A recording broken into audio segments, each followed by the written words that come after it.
যারা রিলেশনে আছেন আমি অনুরোধ করব আপনাদের হাতে যদি একটু সময় থাকে তাহলে আমার ভিডিওটা সম্পূর্ণ দেখবেন। একটা বড় লোকের মেয়ে ওই এলাকার গরিব ফ্যামিলির একটা ছেলেকে খুব ভালোবাসতো, ছেলেটাও মেয়েটাকে ভালোবাসতো। এভাবে অনেকদিন তাদের রিলেশন খুব ভালোভাবেই চলতে থাকে, কিন্তু হঠাৎ করে মেয়েটার বাবা ছেলেটার বিষয় এবং তার মেয়ের রিলেশনের বিষয়ে জানতে পারে। তারপর হুট করেই মেয়েটার বাবা মেয়েটার বিয়ে ঠিক করে ফেলে একটা সরকারি চাকরিওয়ালা পাত্রর সাথে। যখন মেয়েটা এটা জানতে পারে তখন সে তার বাবাকে অনেক বোঝানোর চেষ্টা করে, কিন্তু শেষ পর্যন্ত তার বাবাকে না বোঝাতে পেরে সে নিজেকে অসহায় মনে করে। তখন মেয়েটা অনেক হতাশ হয়ে যায়, আর কি করবে বুঝতে না পেরে ছেলেটাকে ফোন দিয়ে বলে চলো আমরা পালিয়ে যাই। এদিকে ছেলেটার বাবা খুব অসুস্থ আর ছেলেটাও বেকার, তাই ছেলেটা কি করবে বুঝতে না পেরে মেয়েটাকে সরাসরি না করে দেয়। মেয়েটা ছেলেটাকে অনেকবার ফোন দেয় আর কান্নাও করে, কিন্তু ছেলেটার একটাই কথা, আমি আমার ফ্যামিলি ছেড়ে তোমার হাত ধরে পালিয়ে যেতে পারবো না। তারপর মেয়েটা কি করবে বুঝতে না পেরে অবশেষে সুইসাইড করে। এই ঘটনার নাম স্থান প্রকাশ করা নিষেধ, কিন্তু হ্যাঁ আমি ওই মেয়ের বাবার উদ্দেশ্যে কিছু কথা বলতে চাই। আঙ্কেল, আমি জানি না যে আপনি আমার ভিডিওটা দেখবেন কিনা, যদি দেখে থাকেন তাহলে আপনাকে কিছু প্রশ্ন করি।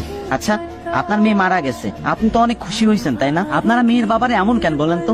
আপনারা অনেক কষ্ট করে একটা মেয়ের বড় করেন, অনেক সুন্দর করে বড় করে তুলেন, তারপর মেয়েটারে টাকার কাছে বিক্রি করে দেন। হ্যাঁ, এটা আমি মানি যে টাকা দিয়ে সবকিছু সম্ভব, সবকিছু সম্ভব, কিন্তু ভালোবাসা টাকা দিয়ে কিনা যায় না। আজকে আপনার কাছে টাকা আছে, মানুষ আপনাকে সম্মান করবে, সালাম দিবে, কেয়ার করবে, আরো কত কি, কিন্তু কালকে আপনার কাছে টাকা না থাকুক, আপনার 5 পয়সার মূল্য তাদের কাছে থাকবেন। আচ্ছা যাই হোক, আপনার আর জ্ঞান দিয়ে লাভ নাই, আপনি আপনার শাস্তি অলরেডি পেয়ে গেছেন। আর যারা রিলেশনে আছে ছেলেরা, সাবধান ভাই, টাকা না ইনকাম করে কোনো স্বপ্ন কিনতে যায়ও না, কোনো মেয়ের প্রেম করেও না, যেমন হয়ে চাঁদের পানে হাত বাড়ায়ও না।